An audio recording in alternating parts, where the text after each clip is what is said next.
karakana lavitry ny rano toangazana zay tsizy tsy vaky ny haina toy ny ondry vera raha lavitrazy tsisy piaio tsisy piaro kapiteny fava toy ny tany karakaina lavitry ny rano toangazana zay tsizy tsy vaky ny haina toy ny ondry vera raha lavitrazy tsisy piaio tsisy piaro kapiteny fava izy ilay otraianako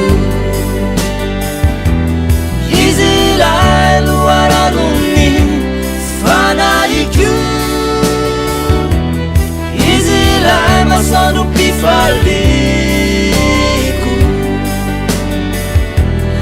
izy ilay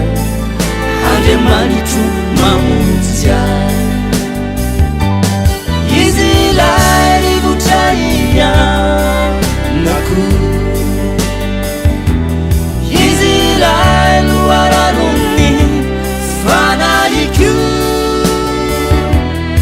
izy ilay masoandro mpifaleko izy ilay andriamanitro mamonjy ahy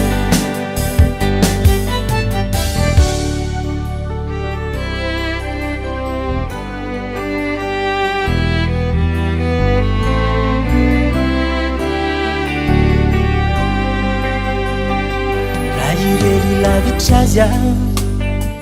tsisy mety zay atao manirery tomalemy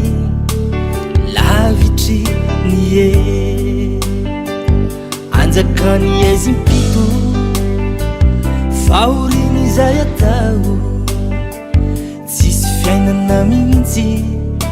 fo tsy eo iana Jesosy raha irery lavitry azy tsisy mety zay atao manirery tomalemy lavitry ny e anjakany ezy mpito faoriny zay atao tsisy fiainana mihitsy fo tsy eo iana Jesosy